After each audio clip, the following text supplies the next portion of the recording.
বন্ধুরা, TVS Apache RTR 2V এই বাইকটির নামে অনেক বদনাম আছে। শোনা যায় যে এই বাইকে নাকি অ্যাক্সিডেন্ট বেশি হয়। সত্যিই কি এই বাইকে অ্যাক্সিডেন্ট বেশি হয়? সত্যিই কি এই বাইকে কোনো টেকনিক্যাল সমস্যা আছে যার জন্য এই বাইকে অ্যাক্সিডেন্ট বেশি হয়? তো বন্ধুরা, আজকে আমরা এই ভিডিওতে এই বিষয়টা নিয়েই টেকনিক্যালি এবং যুক্তিগতভাবে জানবো, তাই ভিডিওটি সম্পূর্ণ অবশ্যই দেখুন। টিভিএস অ্যাপাচি RTR 2V এই বাইকটি আমারও পছন্দের বাইকের মধ্যে একটি, কিন্তু সত্যি বলতেই হচ্ছে এই বাইকে টেকনিক্যাল সমস্যা রয়েছে যার জন্য হয়তো এই বাইকে অ্যাক্সিডেন্ট একটু বেশি হয়। আর সেটা হলো এই বাইকের হ্যান্ডেলিং। আপনি দেখবেন সমস্ত নেকেড বাইকগুলোতে সিঙ্গেল পিস হ্যান্ডেলবার ব্যবহার করা হয়, মানে একটা রডের যে হ্যান্ডেল হয় সেটাকেই সিঙ্গেল পিস হ্যান্ডেলবার বলা হয়। সমস্ত নেকেড বাইকগুলোতে এইরকম বড় সাইজের সিঙ্গেল পিস হ্যান্ডেলবার ব্যবহার করা হয় এবং হেডলাইটের সেটআপটা অনেক ছোট রাখা হয়। এটা করা হয় কারণ হ্যান্ডেলিংটা ভালো পাওয়ার জন্য, মানে হ্যান্ডেলের সাইজ যত বড় হবে হ্যান্ডেলিংয়ের টর্ক তত বেশি পাওয়া যাবে। কিভাবে সেটা বলি, ধরুন আপনি একটা রেঞ্জ দিয়ে একটা নাট খুলছেন, সেখানে দেখবেন আপনি রেঞ্জটার যত দূরে ধরবেন নাট খুলতে আপনাকে ততটাই কম শক্তি প্রয়োগ করতে হবে। এটা হয় কারণ রেঞ্জটা যত দূরে থেকে ধরা হবে নাটের উপরে তত বেশি টর্ক প্রয়োগ হবে, যার ফলে আপনি রেঞ্জটা দূরে থেকে ধরলে কম শক্তি প্রয়োগ করে ও নাটটা খুলতে পারবেন। কিন্তু রেঞ্জটার কাছে ধরলে আপনাকে শক্তি বেশি প্রয়োগ করতে হবে। আর বাইকের হ্যান্ডেলের ক্ষেত্রেও ঠিক সেম নিয়ম কাজ করে। হ্যান্ডেলের মাঝখান থেকে হ্যান্ডেলের শেষ প্রান্ত পর্যন্ত এই দূরত্বটা ঠিক ওই রেঞ্জের মতো, মানে হ্যান্ডেলের এই ডিস্টেন্সটা যত বেশি হবে হ্যান্ডেলিং তত ভালো পাওয়া যাবে। এটার সাথে সাথে হ্যান্ডেলিং ভালো পাওয়ার জন্য হ্যান্ডেলটাকে হালকাও হতে হবে।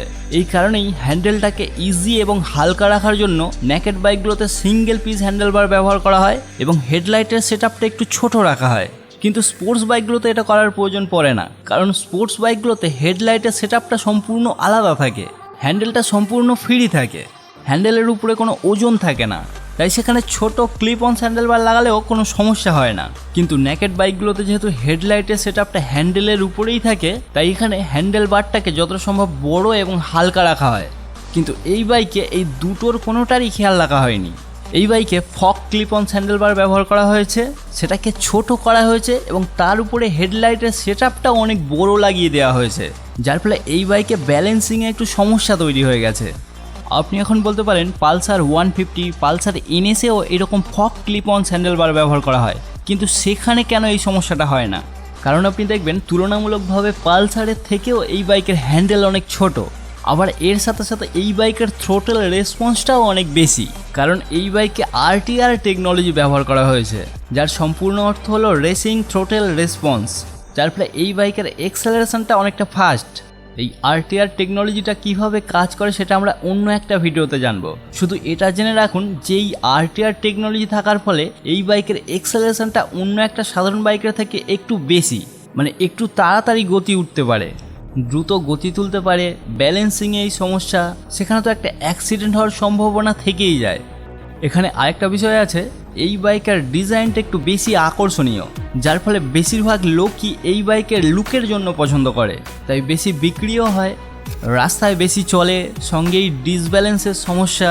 এই জন্যই হয়তো এই বাইকের অ্যাক্সিডেন্টের খবরটা একটু বেশিই আসে। আর আমি একা নই, এই সমস্যাটা আশা করি কোম্পানিও নোটিস করেছে, যার ফলে RTR এর পরের ভার্সন RTR 4Vতে এই দুটো সমস্যাই ঠিক করে দেওয়া হয়েছে। এখানে বড় সাইজের সিঙ্গেল পিস হ্যান্ডেলবার ব্যবহার করা হয়েছে এবং হেডলাইটের সেটআপটাও অনেক ছোট করা হয়েছে, তাই কোম্পানি এই সমস্যাটা 4Vতে গিয়ে রিপেয়ার করেছে। কিন্তু এই মডেলটার সেল এখনও বেশি থাকায় কোম্পানি এই মডেলটাকেও মার্কেটে রেখে দিয়েছে। আরেকটা কথা বলি, অ্যাক্সিডেন্টের মেন কারণ কিন্তু আমরা। বাইকের দোষে অ্যাক্সিডেন্ট ঘটার ঘটনা মাত্র 1 থেকে 2%, বাকি 98 থেকে 99% আমাদের নিজের দোষেই অ্যাক্সিডেন্ট ঘটে। তাই অযথা বাইককে দোষ দিয়ে কোনো লাভ নেই। অ্যাক্সিডেন্ট কমানোর জন্য আমাদের নিজেদেরকে সতর্ক হতে হবে।